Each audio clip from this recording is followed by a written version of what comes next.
Good evening. Thought I would get on and talk about standing your ground and intuitively listening to your inner voice, which is God inside you. And so we come into the world um, and get programmed, or maybe we don't, depending on what your experience is. And so there's levels of programming and levels of imprints that are taught to you. And so, depending on your upbringing, you grow up believing things from a place of being taught. And then life goes on, and you become an adult, and you never question those beliefs that are imprinted in you from parents, family, TV, teachers. And then when the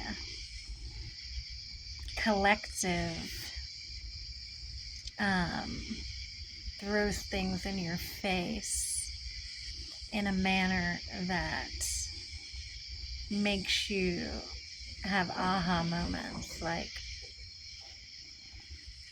is this still true for me? Which I don't feel most people ask. And maybe there's a greater percentage now than in humanity that has ever been asking those types of questions, because it's really hard to face the truth about your beliefs. Where did they come from? Why do you think that way? And so, in order to understand who you are in the present moment, it is very important to ask yourself where those truths of your identity are coming from, and are they serving you now? And so, I have a mechanism that I can use to distinguish between what feels good to me and what is no longer serving me based on a belief or an old paradigm. And so my desire for this video is that you would ask yourself, with everything in the world and what's going on, is why do you feel that way about X, Y, and Z? So it can be political, which is in everybody's face everywhere. No, it doesn't matter if you don't watch the news, It can be relational. Like, my dad taught me this way, or my mom taught me this way, or my teacher told me this way, or my church told me this way. And so it's important at every phase of your life, as you're growing and you're discovering you in this now moment, that you ask yourself, are those really my beliefs? What do I feel now with the research I'm doing, if you're doing any?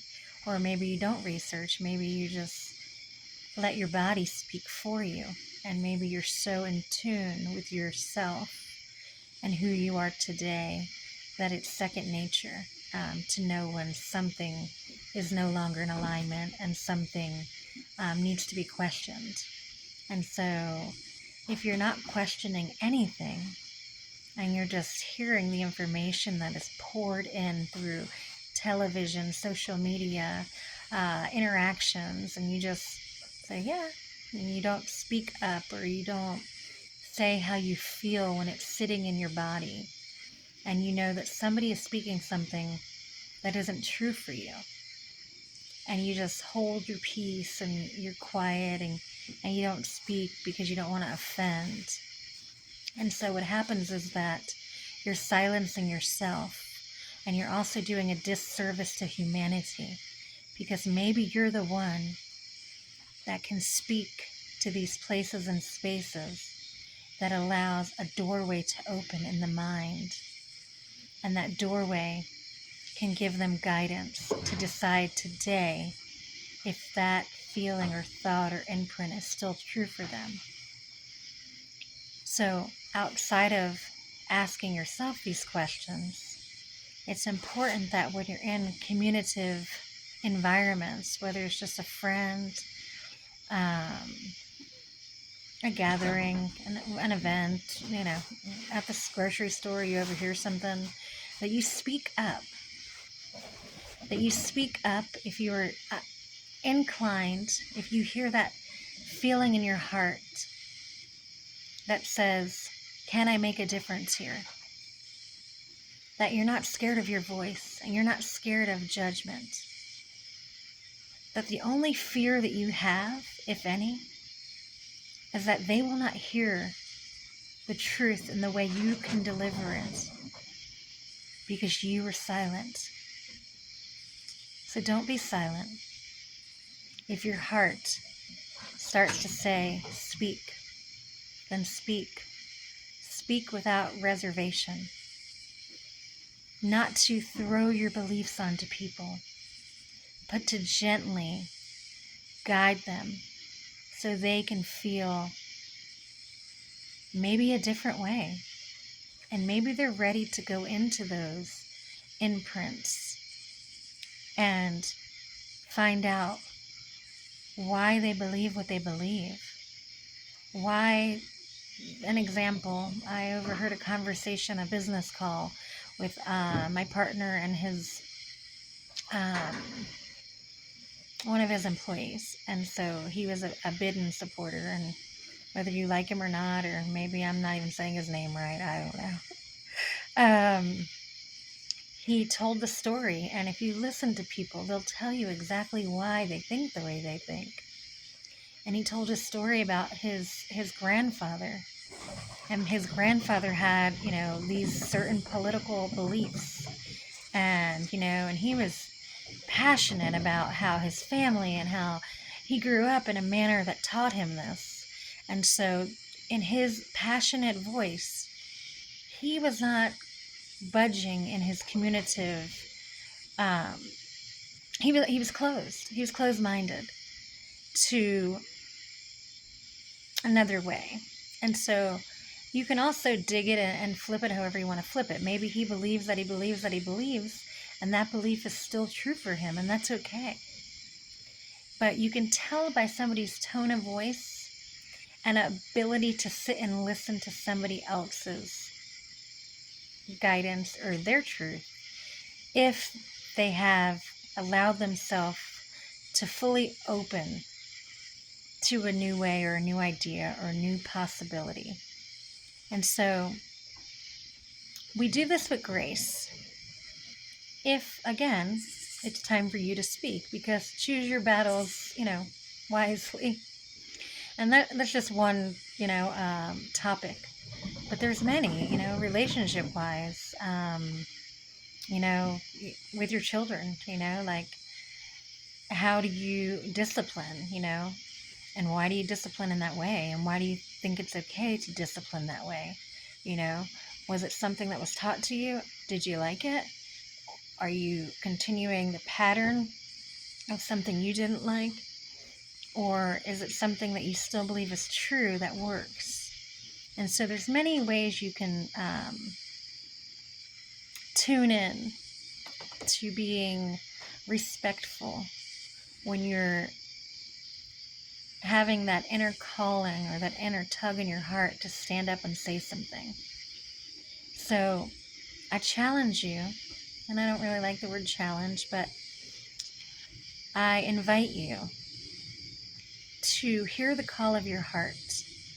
And if something doesn't seem right, and it's God speaking through you saying, speak, then do it. Do not be silent. Do not be offended in the reaction you may get, but speak the truth. And maybe if they don't hear you in that moment, maybe they will later have that aha moment. Maybe that tug in their heart will speak to them and say, look at this. So they can perhaps choose a different choice. And maybe they don't, and that's okay too, because everybody has freedom. And freedom is the gift that you give to others to be exactly who they are, to stand their ground on their beliefs, even if you don't agree with them. But it doesn't need to have hate involved in it. It can have acceptance. Acceptance. Because nobody is better than anybody. Maybe people do things better, meaning, maybe I do something better than you, or you do something better than me. Maybe it's time that we stop dividing ourselves based on our opinions and our truths, but we hear people out from a place of an open heart and acceptance and from love. And we give them the opportunity to speak.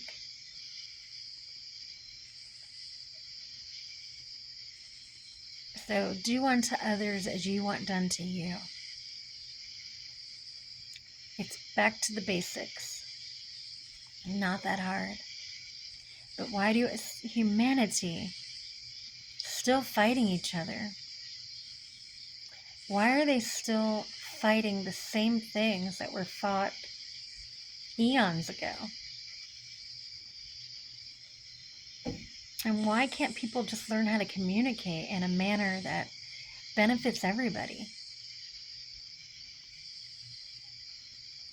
My prayer is that we would pause, listen, and speak up.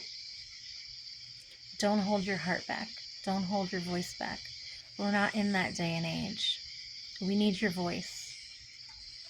We need your truth. We all need to be heard in a manner that is productive. And so learn how to communicate. Not to anger people, but to love them right where they're at. Learn. And if you don't know how to, because your nervous system is in fight or flight and you're always reactive instead of responsive, then perhaps it's time for you to start your journey back to your true self, where you can clear those dysfunctions inside yourself that cause you anger that is not productively channeled, because anger is okay. It's just in the way you express it. All emotions are supported. It's in the way that you express them. So take a moment, pause, and decide, how are you going to show up in these times that are benefiting yourself and others? It could be as simple as just listening or just speaking up. I love you. Have a blessed night.